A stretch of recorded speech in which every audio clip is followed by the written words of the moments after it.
Ever wondered how your company's network, talks securely across the internet? Or maybe how your remote access VPN really keeps your data private when you're working from, say, a coffee shop? There's this powerful, often unseen engine making that happen, just quietly working away behind the scenes.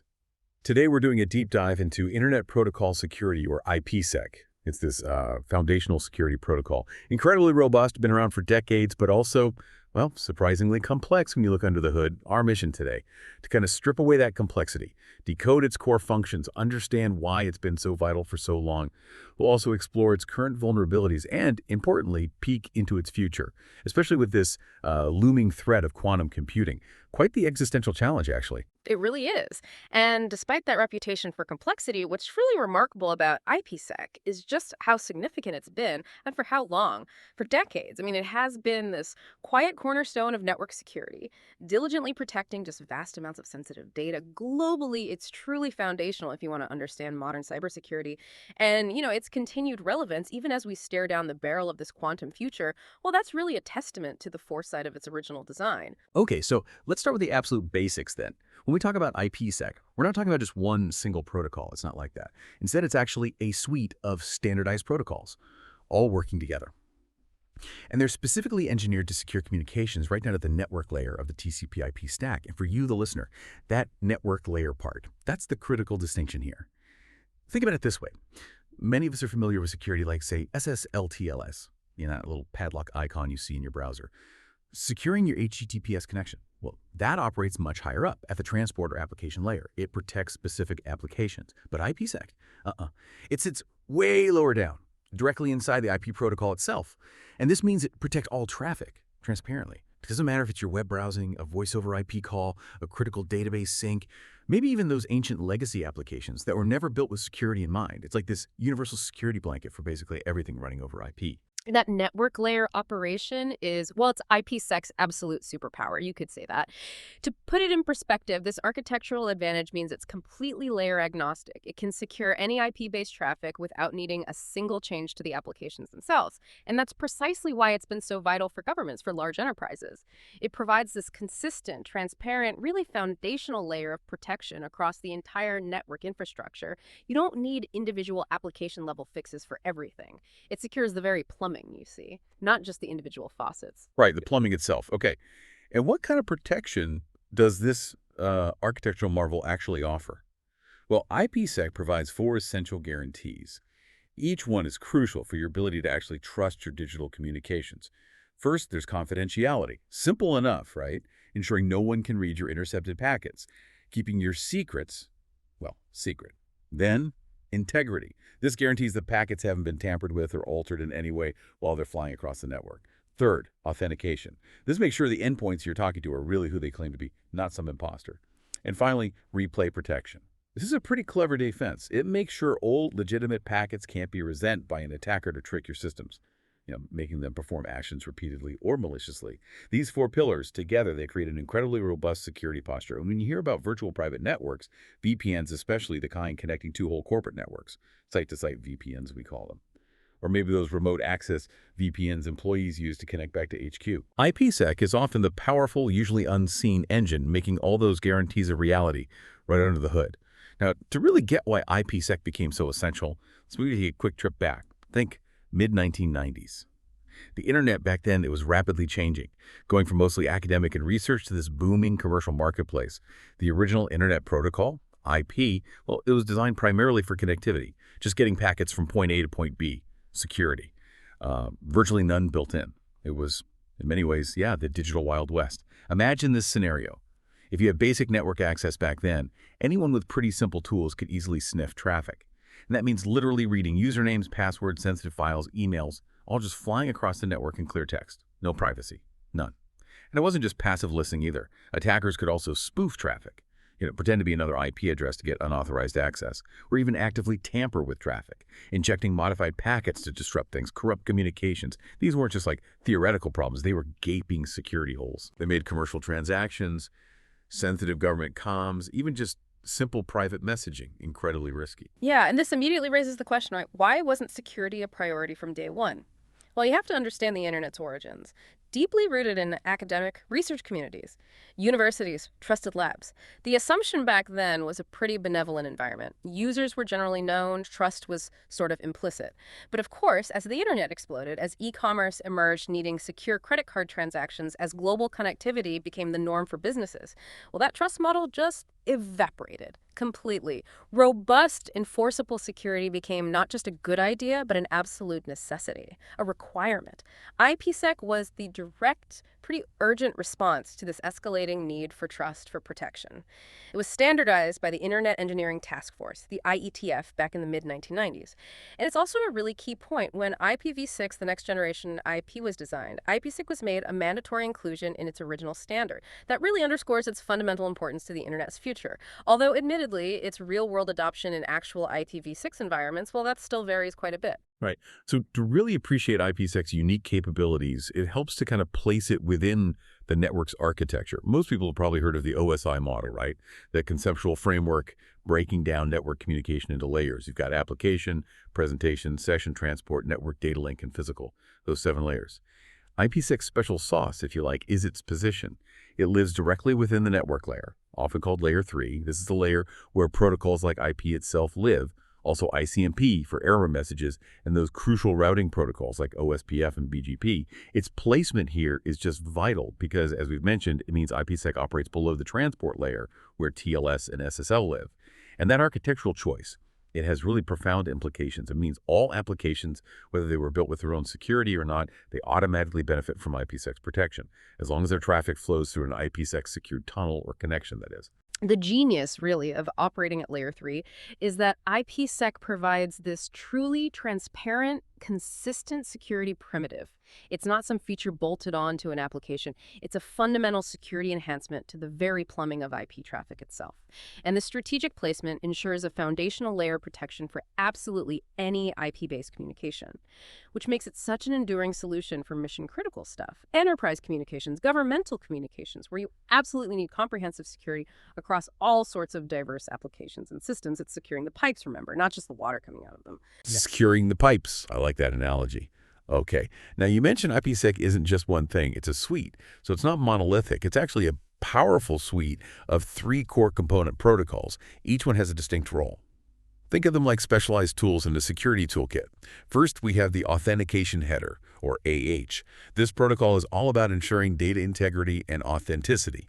It provides authentication, integrity checking, and anti-replay services. But, crucially, AH does not provide encryption.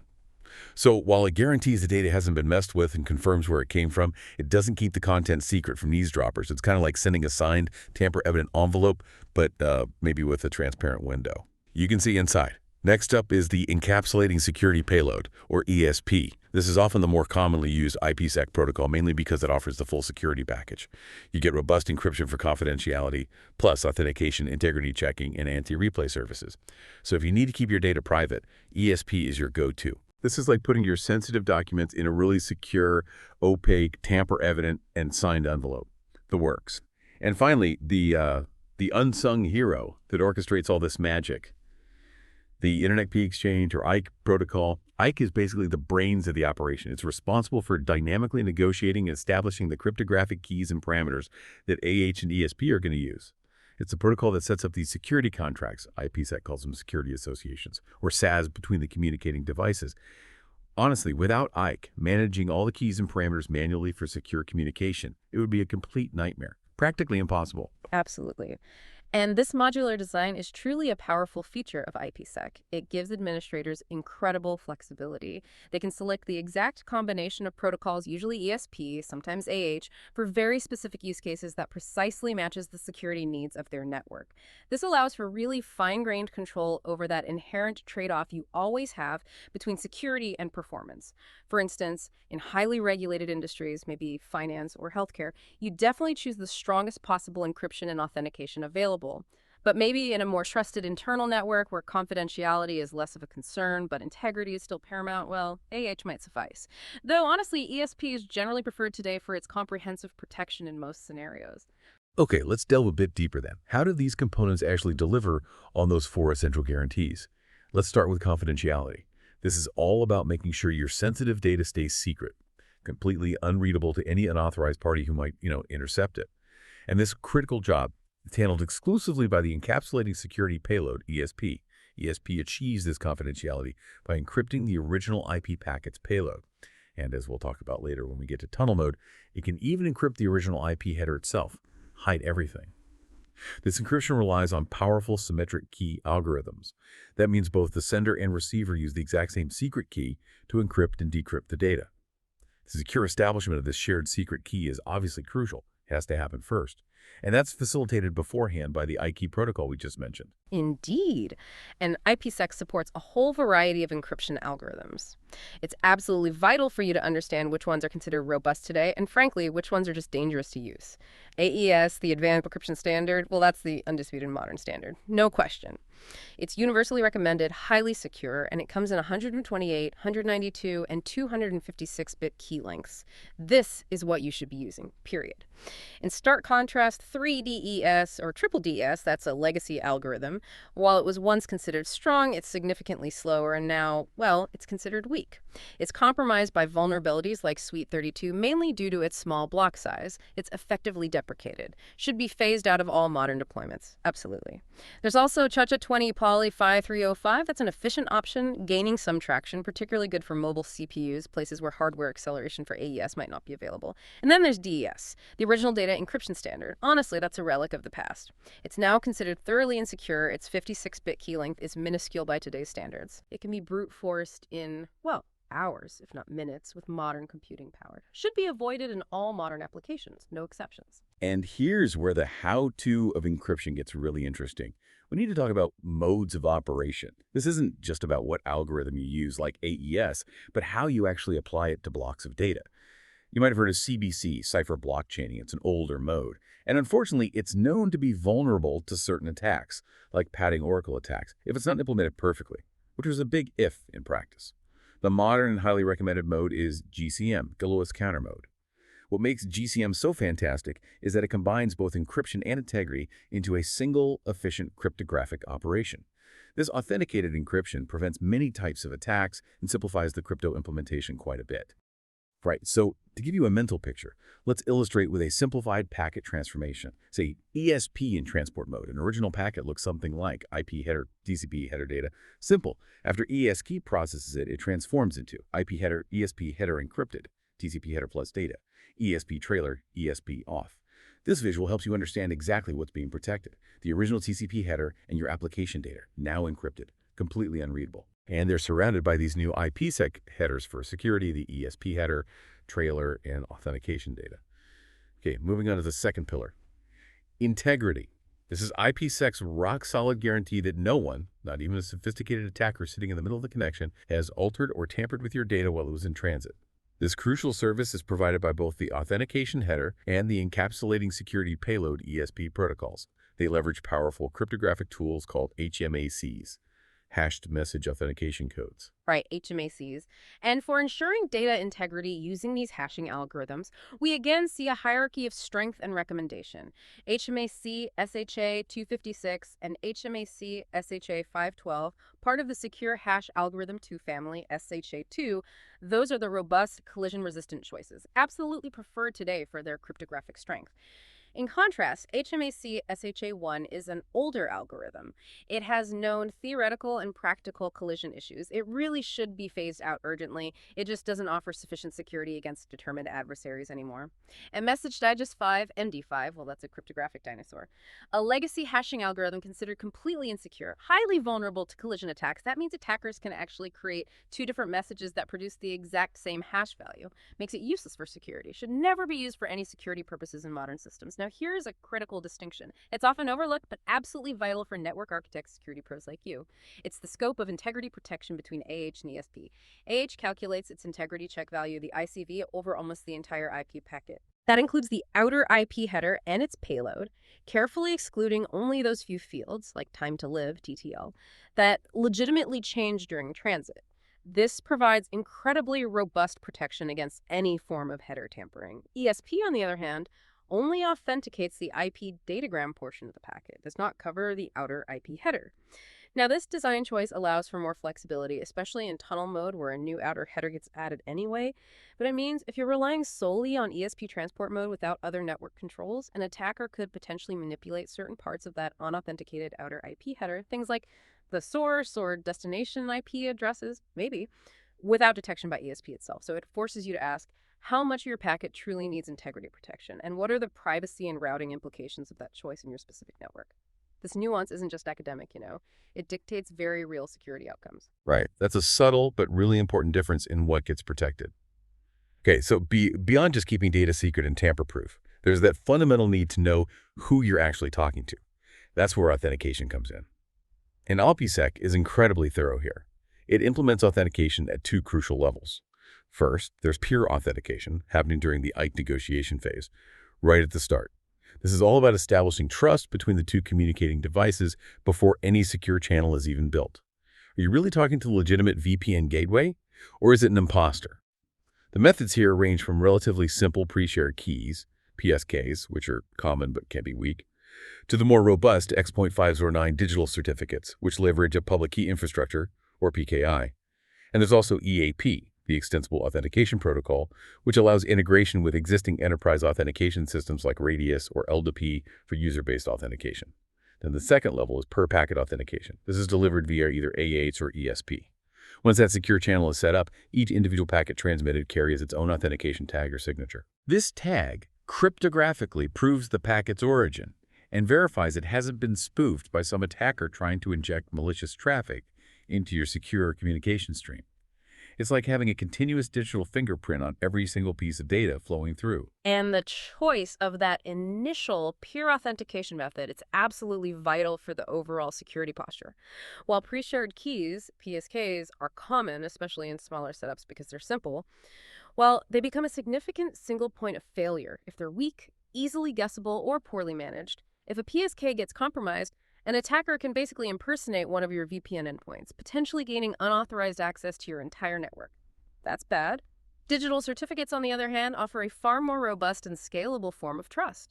They leverage the power of a PKI.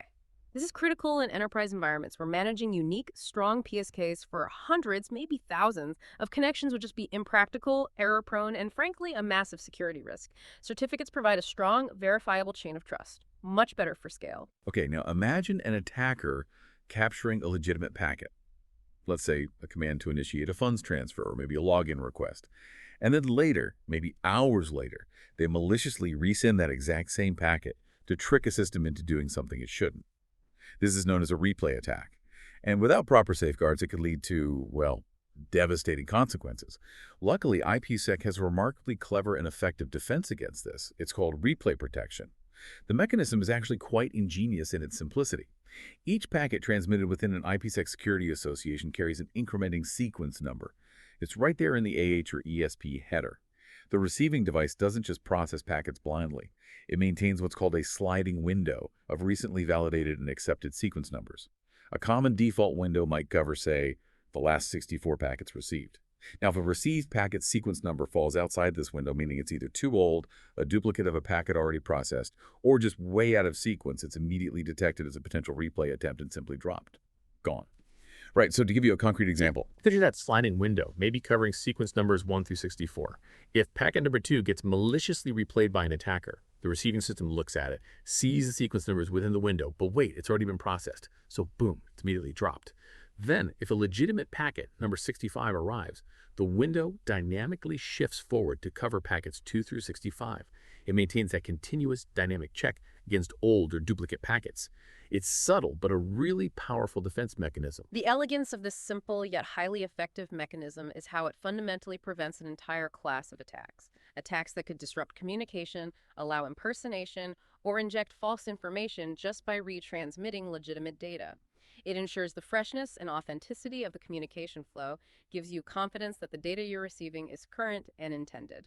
This isn't some optional feature, by the way. It's a mandatory element in the IPsec RFCs, and for very good reason. It prevents a whole range of operational chaos and potential security breaches. All right, let's get into the practical application side of things. IPsec applies its protections in practice through two distinct operational modes. Each one is really designed for different network scenarios. First up is transport mode. This focuses on end-to-end host protection.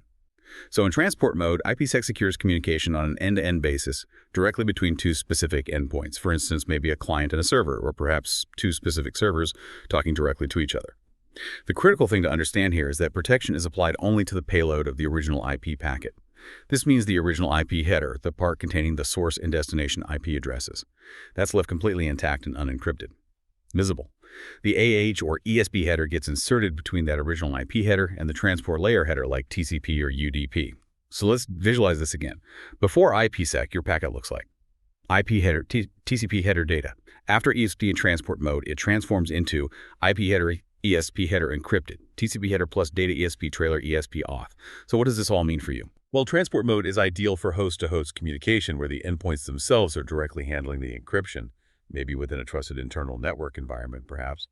Or it's sometimes used for securing the payload of other tunneling protocols, like L2TP, where the tunneling itself is handled by a different protocol. Yeah, and this immediately raises an important question, doesn't it? Why on earth would you leave the original IP header unencrypted? Well, it's a deliberate choice, a calculated trade-off that prioritizes routing efficiency. Because those IP addresses of the source and destination remain clearly visible, intermediary routers across the network can easily forward the packet, no decryption needed. This makes routing faster, simpler. However, the security implication for you, the user, is significant. While the data payload itself is perfectly protected, confidential, the actual source and destination of the communication remain exposed.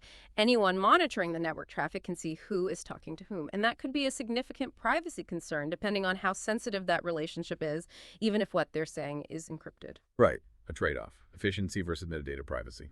Makes sense. Okay, now let's shift to the mode that most people immediately think of when they hear VPN, tunnel mode. This operates quite differently and offers a far more comprehensive layer of privacy for your network traffic. In tunnel mode, the mechanism involves encapsulating the entire original IP packet. And I mean everything, its original header and its payload, wrapping it all up inside a brand new IP packet. A new outer IP header is then appended to this encapsulated structure. This new outer header contains the IP addresses of the two IPsec gateways, those of the secure tunnel endpoints. The beauty of this, the original IP header, the one holding the ultimate source and destination addresses of the actual hosts communicating, it's now completely hidden from any intermediary network device. All anyone on the outside sees are the IP addresses of the two VPN gateways talking to each other. Let's visualize the transformation. Before IPsec, your packet is original IP header TCP header data. After ESP and tunnel mode, it undergoes a pretty significant change. New IP header, ESP header encrypted, original IP header plus TCP header plus data, ESP trailer, ESP auth. Okay, here's where it gets really interesting for the average user. Tunnel mode is the standard. It's the most prevalent operational mode for IPsec VPNs, by far. It's used extensively to secure traffic between two network gateways, like that site-to-site VPN example, connecting your NYC office to your London office securely. It's also how a remote host, like you working from that coffee shop, securely connects to a central corporate gateway. It makes your traffic appear to originate from the corporate network itself, completely hiding your actual location in the internal destination from any prying eyes on the public internet. The elegance of this IP encapsulation in tunnel mode is, well, it's profound architecturally. It effectively creates the secure virtual circuit, like a conduit, right through an untrusted public network. This mechanism is absolutely foundational to IPsec's ability to hide your internal network routing and structure from the public internet. What this means is anyone observing traffic on the internet, say between your remote office and HQ, or between you and your company, they'll only see these encrypted packets flowing between the two VPN gateways. That's it. They won't know the internal IP addresses, the specific applications being used, or the ultimate destination inside your private network. This makes remote access not just transparent for the user, but truly secure. It offers a crucial layer of network obfuscation and data privacy. Okay, so for any two devices to communicate securely using either of these modes, they first need this shared understanding, right? Kind of digital contract. It defines exactly how that security will be applied. And this contract is what IPsec calls a security association, or SA. An SA is basically a logical construct. Think of it as a bundle of negotiated security parameters that have been established between the two communicating devices. It precisely defines things like which cryptographic algorithms will be used, say AES 256 for encryption, SHA 384 for integrity, which security protocols are in play, AH or ESP, what are the specific keys that will be used for this particular session. It even includes lifetimes for these parameters, like how long are these keys and algorithms valid before we need to renegotiate. Each SA is uniquely identified by a combination of three things: the security protocol being used, AH or ESP, the destination IP address, and a 32-bit value called the Security Parameter Index, or SPI. Now, a crucial design element often overlooked is that each SA is unidirectional, one way only. This means a single SA protects data traveling only from a source to a destination. Consequently, for secure two-way communication, you absolutely need at least two SAs, one for traffic flowing in each direction. Always. Right.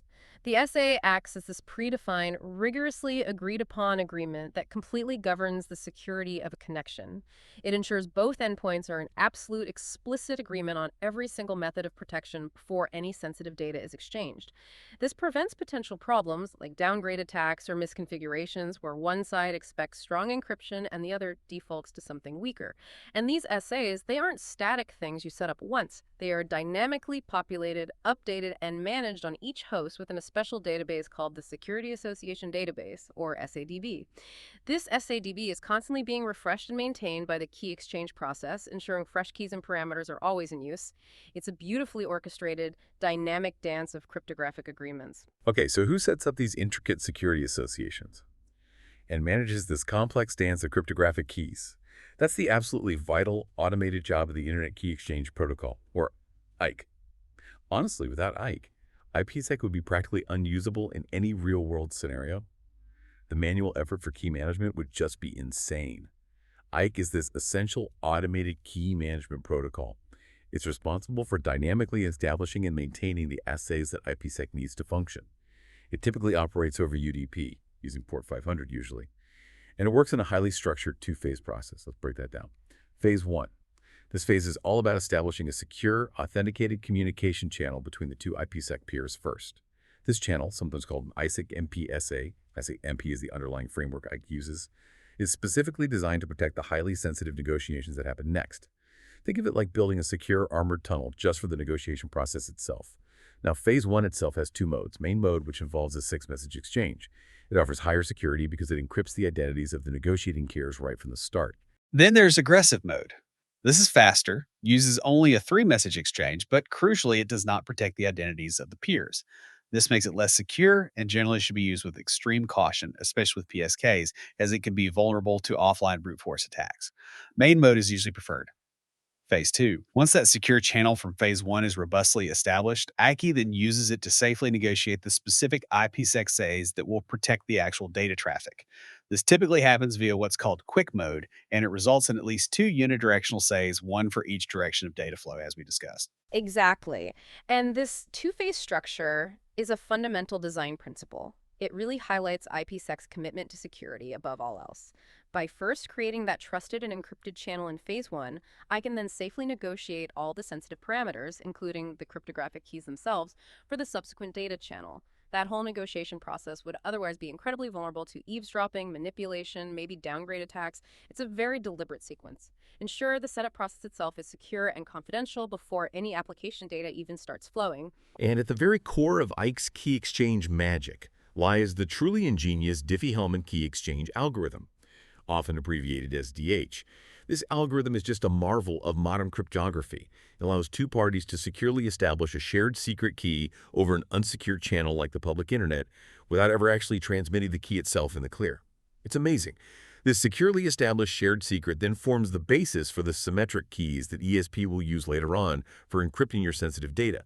It's just this elegant mathematical solution to what seems like an impossible problem, agreeing on a secret in public without revealing it. That's right. And the evolution of IKE itself is a pretty fascinating story. It really shows the tension between cryptographic flexibility on one hand and the absolute need for seamless interoperability on the other. IKEv 1, the older version, well, it was notoriously complex, and it often suffered from interoperability issues precisely because it lacked standardized defaults. This meant that getting two devices from different vendors to connect often required painstaking manual configuration of every single parameter. It led to frequent connection failures. Very frustrating. IKvi, which was standardized in RFC 7296 back in 2014, was a significant improvement, huge improvement. It's simpler, it's more modern, it streamlines the message exchanges, and it provides much stronger, well-defined defaults.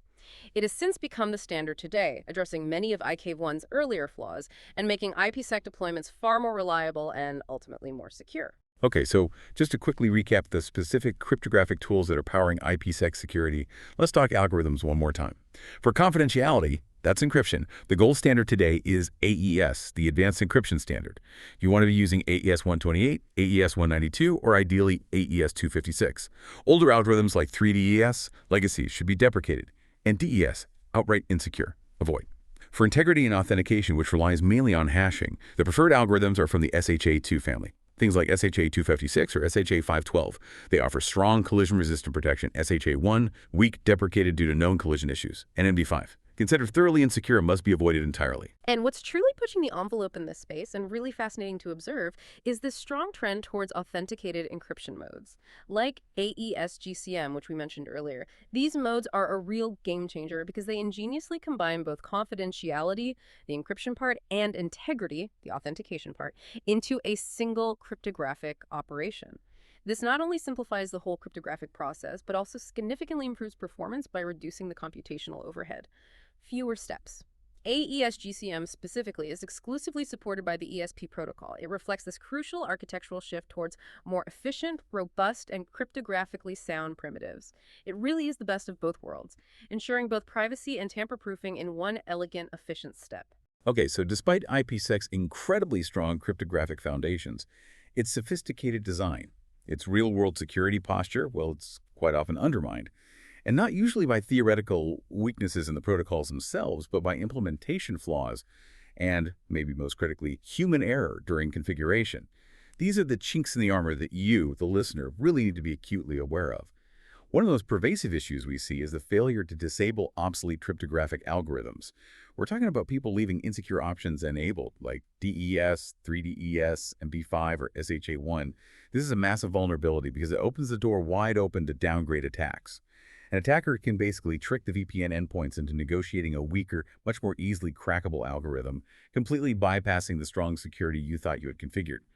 The U.S. National Security Agency, the NSA, has been absolutely unequivocal in its recommendations on this. They strongly advise organizations to explicitly configure only strong, compliant algorithms and actively disable all the others, remove them. Another common pitfall is this over-reliance on default and automated settings. Look, many hardware vendors try to simplify deployment. They provide default configurations that include a huge range of crypto suites just for maximum compatibility. While that seems convenient, it inadvertently enables many insecure options you definitely don't want active. Best practice here is crystal clear. Always avoid these defaults. Always. Manually configure your IPsec policies, specifying only the strong algorithms you intend to use. Then there's weak authentication, particularly the continued use of weak or easily guessable pre-shared keys, PSKs. If a PSK is compromised, an attacker gains unauthorized access. It's as simple and as dangerous as that. Mitigation strategies here, transitioning to digital certificates, or implementing multi-factor authentication, much stronger. Aggressive mode in IKv1 is another area we need to highlight. We mentioned it briefly. While it's faster, it exposes hashes of the pre-shared key. This makes it susceptible to offline brute force attacks. An attacker can capture those hashes and just hammer away at them with password list without needing live network access. Bad news. Furthermore, configurations that allow for infinite SA lifetimes, where security associations just persist indefinitely, they create these prolonged windows of vulnerability. The same keys are used for far, far too long. Keys need rotation. Finally, while NAT traversal is often necessary for IPsec to even function behind common home routers or firewalls doing network address translation, well, it can sometimes break the functionality of the Authentication Header, A2 protocol. It can interfere with its integrity checks if not handled carefully. Yeah, and this really forces us to confront an important question. Why do these persistent, well-known issues continue to plague IPsec deployments year after year? The primary source of vulnerability often stems directly from IPsec's inherent complexity, let's be honest about it. It requires a deep understanding of cryptographic principles and network architecture, meticulous attention to detail during configuration, and that practical trade-off between achieving absolute ideal security versus the desire for ease of use or broad compatibility. Well, it often results in a less than optimal security posture in real-world deployments. It's a constant tension. And human error in navigating that complexity is, unfortunately, often the weakest link in the chain. Absolutely.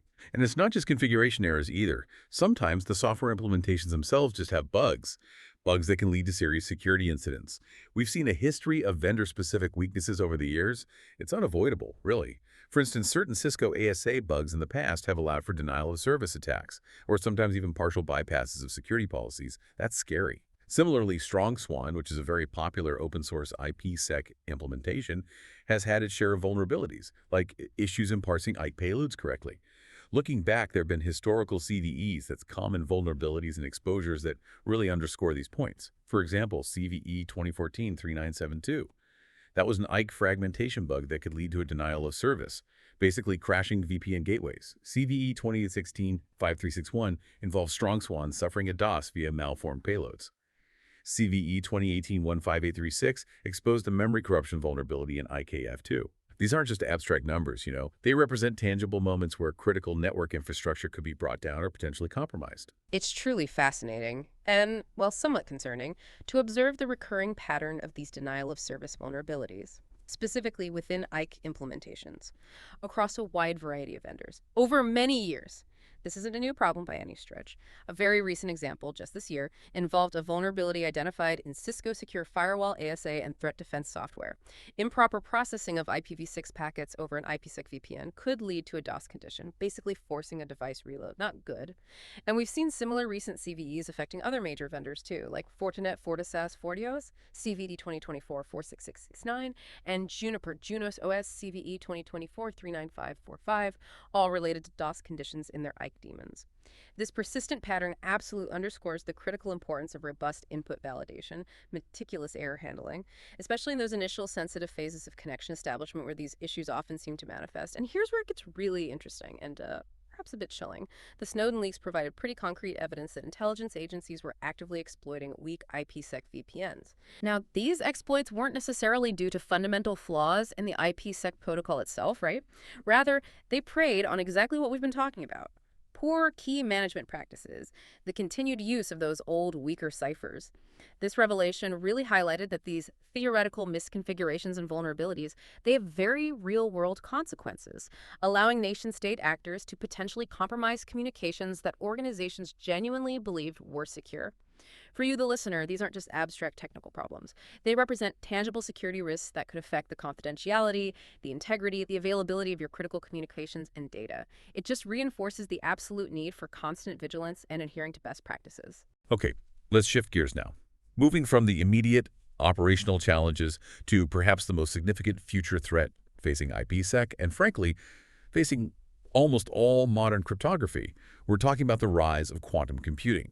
Now, this might sound like something straight out of science fiction, I know, but it is a very real, very urgent concern for the entire cybersecurity landscape. We have to take it seriously. Quantum computers, unlike the classical computers we use every day, they leverage the bizarre rules of quantum mechanics to perform calculations in fundamentally different ways.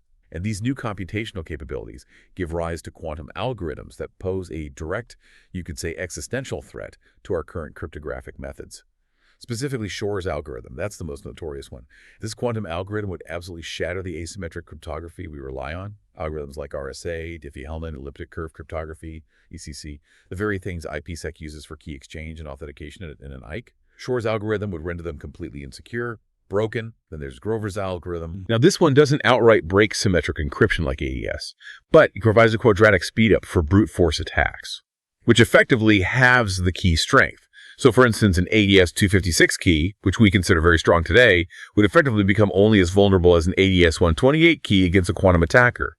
This means even our symmetric encryption needs to be reevaluated in a post-quantum world. Yeah, and when we connect this to the bigger picture, these quantum algorithms, particularly Shor's, they represent an existential threat to many of IPsec's core cryptographic foundations. It's not an exaggeration. They don't just weaken them. They fundamentally undermine the mathematical problems that our current encryption relies on for its security.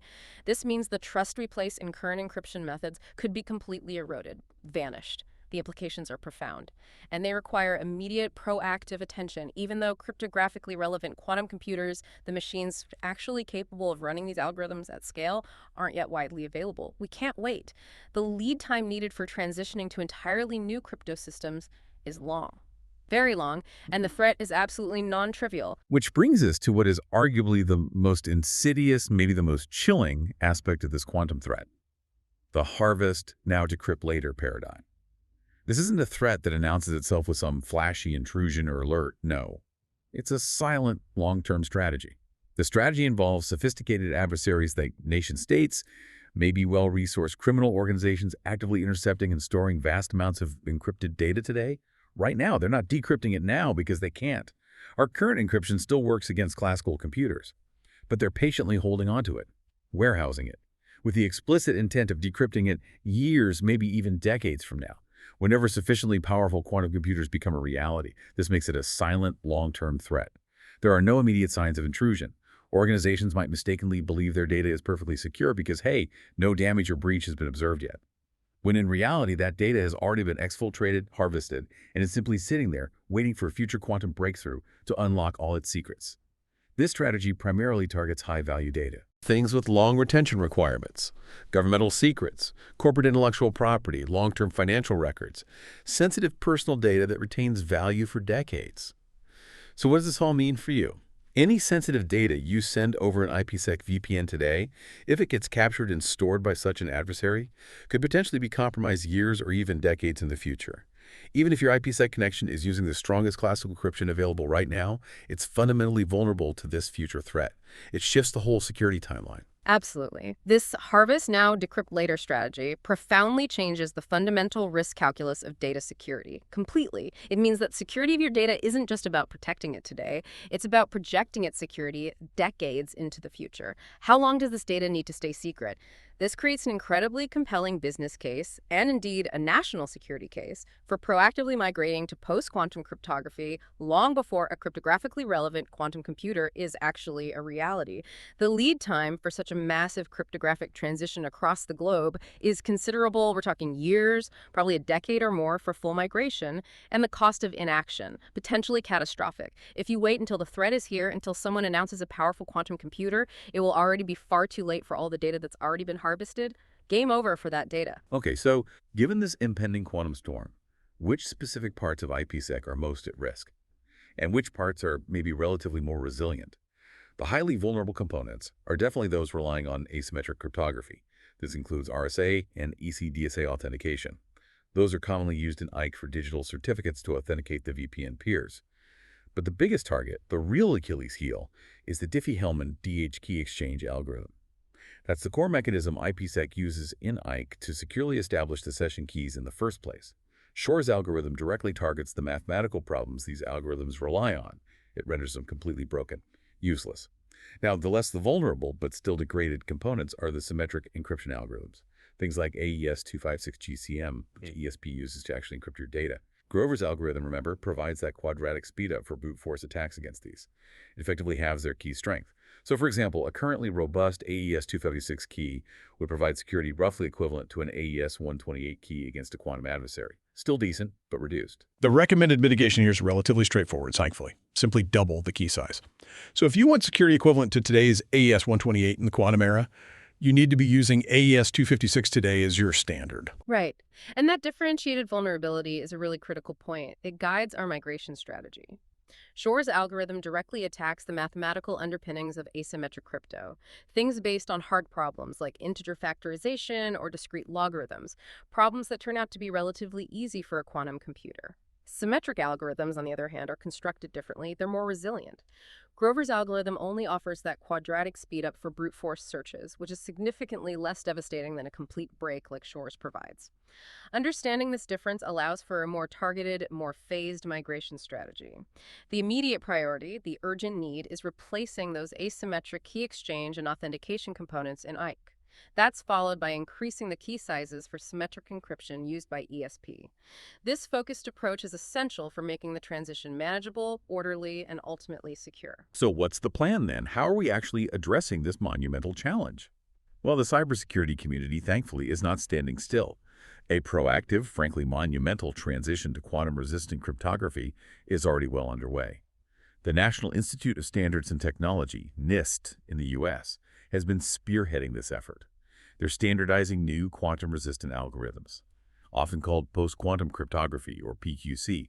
They've gone through years of extensive research, global competitions, and are now finalizing algorithms like Kyber for key exchange and Dilithium for digital signatures.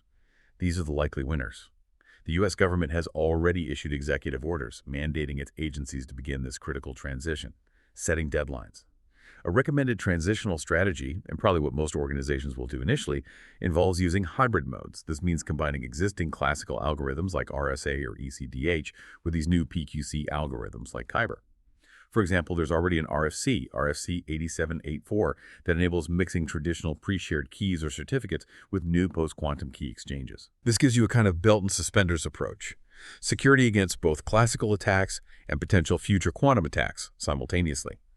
Buys time and adds resilience. Beyond this, there's obviously ongoing academic and industry research into IPsec standards, even more futuristic concepts like quantum key distribution, QKD, but that's still largely in the theoretical or highly specialized deployment phase for now. Right. So to prepare for this inevitable shift, organizations really must begin a multi-stage strategy immediately, like today. First, conduct a thorough inventory of all cryptographic assets across your entire infrastructure. What's encrypting what? Where is it? What algorithms are being used? You need visibility first. Then, adopt a clear, quantum-safe strategy. This includes selecting and piloting the new PQC algorithms as they become standardized and available from vendors. And finally, implement those hybrid approaches during the transition. This is crucial for maintaining security against current threats while building resilience against the future quantum ones. This isn't a one-off project, right? It's a continuous, evolving process of cryptographic modernization that will likely take years. It's also worth noting some forward-thinking vendors, like FortiGate, for example, are already incorporating PQC algorithms in their newer versions, maybe in beta programs. This demonstrates that this is rapidly moving from just a theoretical concern to a practical reality that network administrators need to engage with. These are crucial, actionable steps being taken today to safeguard your long-term data security, to ensure that the sensitive information you transmit today remains confidential for decades to come, even in the face of quantum computers. Okay, we've touched on SSL/TLS a few times throughout our discussion. Let's really clarify how it compares to IPsec, because they're often mistakenly thought of as direct competitors, when actually they're more like complementary tools serving different purposes. The most significant difference, really the one that dictates everything else, lies in their OSI layer of operation, where they sit in the stack. IPsec, as we've thoroughly explored, operates way down at the network layer, layer 3. This position means it provides broad, network-wide, application-agnostic security for all IP traffic flowing through its secure tunnels.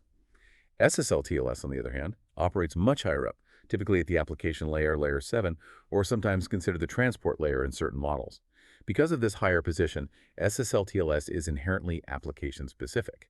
It's tailored for encrypting particular services, like web traffic, HTTPS, email, SMTPS, maybe specific API calls. This fundamental difference in layer leads directly to their distinct scope of security. IPsec offers comprehensive network-wide encryption for pretty much any IP traffic you designate. SSL/TLS, by contrast, provides targeted application-level encryption for specific flows.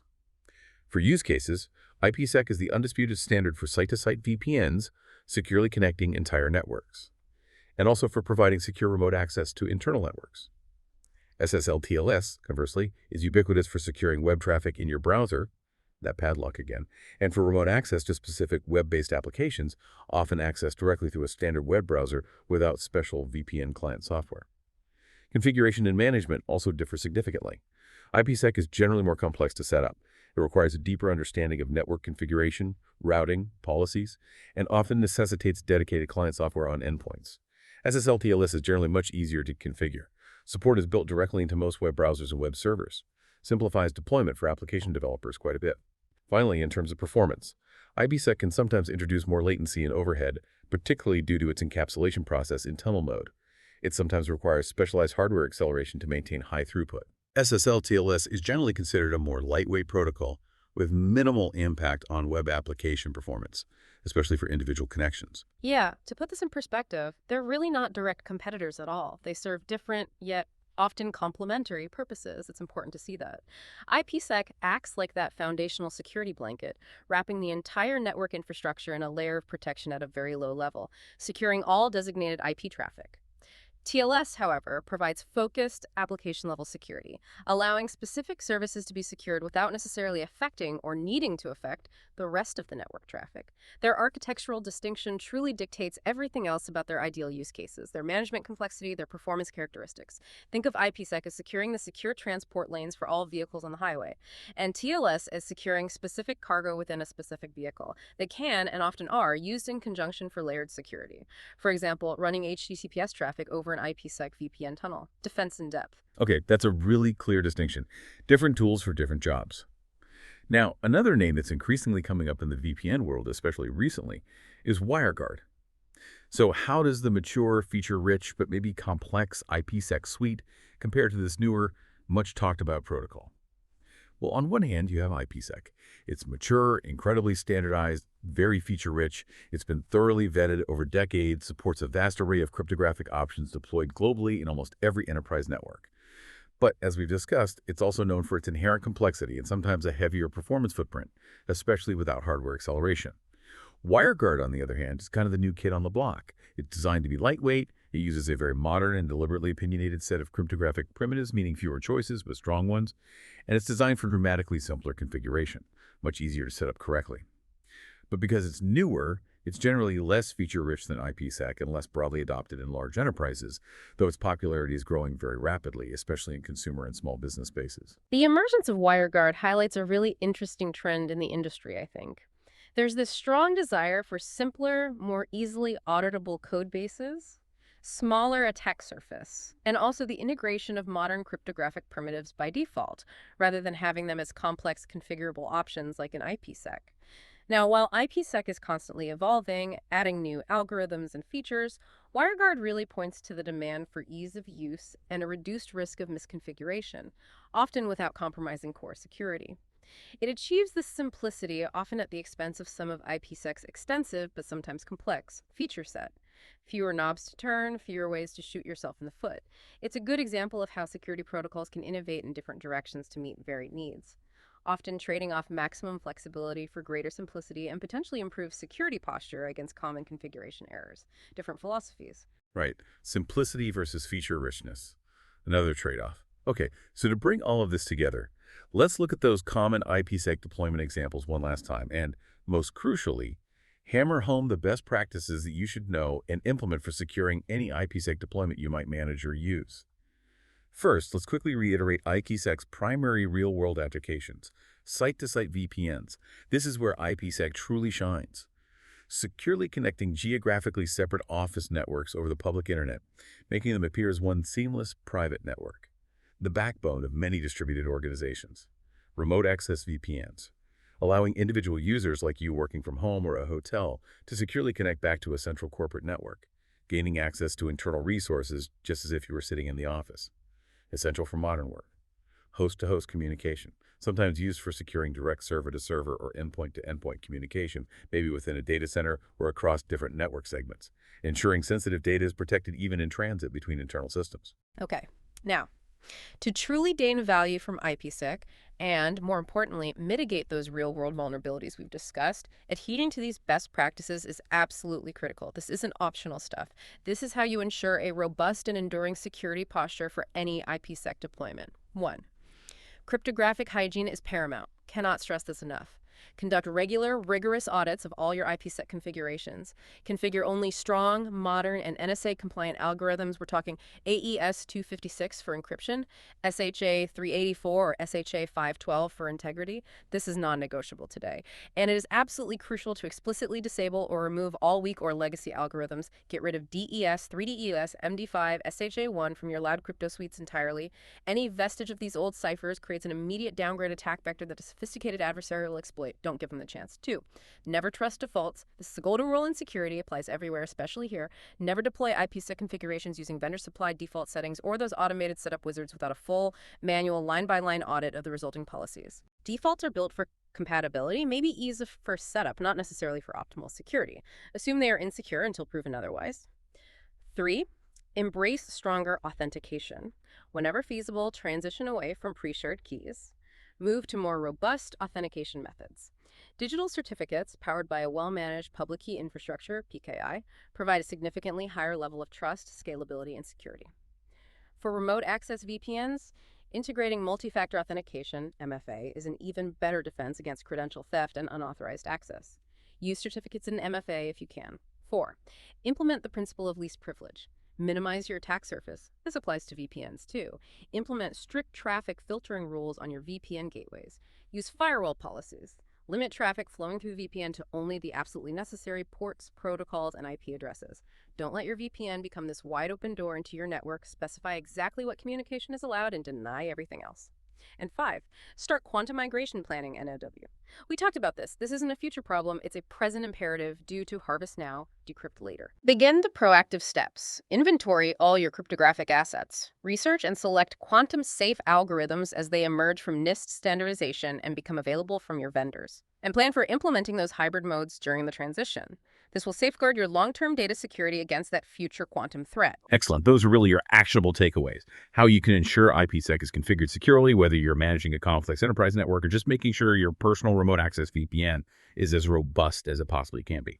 Hashtag tag outro. So, what does this all mean for us? Where does this leave us? We've journeyed through the pretty intricate world of IPsec today, from its fundamental security promises and its modular design, right through to its critical operational modes, transport and tunnel. We've seen its strengths. It's robust, it's flexible, it's universally applicable, working transparently down to the network layer to secure virtually all IP traffic. Really powerful stuff. And we also uncovered its weaknesses, those perennial challenges of configuration complexity, a history of implementation vulnerabilities, and of course, the looming paradigm-shifting threat of quantum computing. IPsec has unequivocally been an enduring cornerstone of secure communications for decades. There's no doubt about that. And its future viability hinges entirely on its adaptability. The inherent modularity of its design, specifically that clean separation of IKE for key management from ESP for data protection, that actually makes it surprisingly well suited for integrating new post-quantum algorithms without needing to completely overhaul the entire architecture. You can swap out the key exchange, potentially keep much of the rest, but this task, given the stark reality of that harvest now, decrypt later threat, is not merely urgent. It's honestly one of the most pressing challenges facing the entire cybersecurity community today. The clock is ticking. Yeah, it really is a testament to its original design that it continues to evolve and somehow remain relevant after all these years. But ultimately, security isn't static, is it? It's a continuous dynamic process, constant vigilance, constant adaptation. And as we move to this era where even today's encrypted data could potentially be read decades from now by quantum adversaries, well, the fundamental conversation around network security shifts dramatically. It's no longer just about asking, is my data secure now? We have to demand, will my data still be secure in the future? Right. So for you, the listener, the provocative thought I want to leave you with is this. What sensitive data are you protecting today that absolutely needs to remain secret, not just for years, but maybe for generations? And how are you actively planning for that quantum future right here, right now?